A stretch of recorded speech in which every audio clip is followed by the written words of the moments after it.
Chapter 4: The Wise King and the Poisoned Well. There was once a king known not for his armies, but for his clarity. He ruled a city where reason prevailed.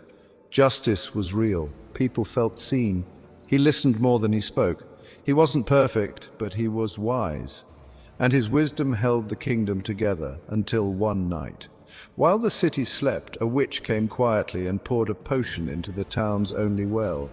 By dawn, everyone had drunk from it, everyone except the king. And by midday, the kingdom had gone mad. They spoke in riddle. They accused each other of crimes never committed. They forgot what day it was. They feared things that didn't exist. They praised things that had no meaning. And yet, to each other, they all seemed fine.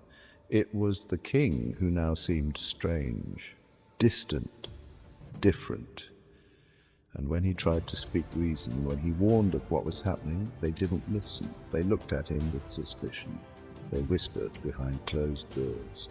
They called him unwell.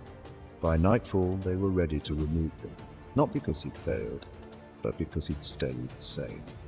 So the king stood alone in his chamber, holding a goblet of water drawn from the same well, and he faced a choice: drink, and be accepted, or refuse and be exiled.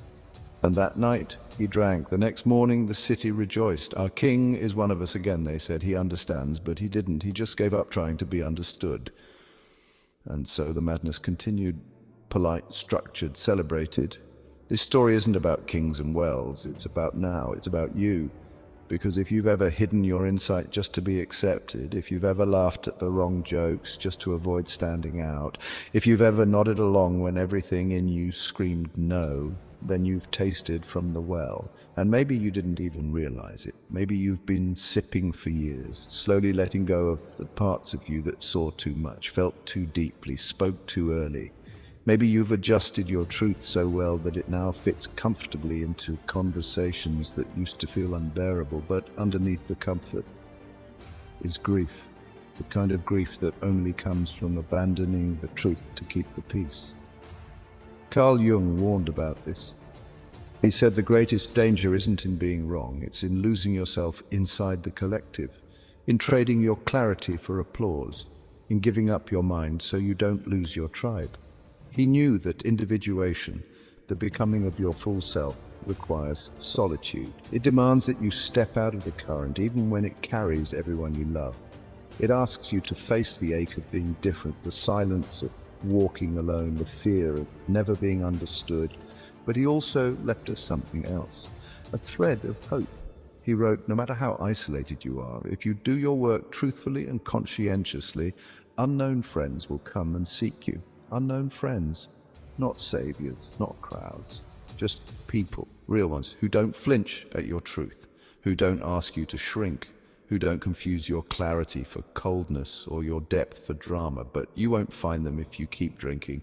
You won't find them if you keep pretending. You find them by standing in your truth, even when it costs you the room. You find them by staying clear while the world celebrates confusion. You find them by choosing to speak, not because it's safe, but because it's real. And maybe you're not there yet.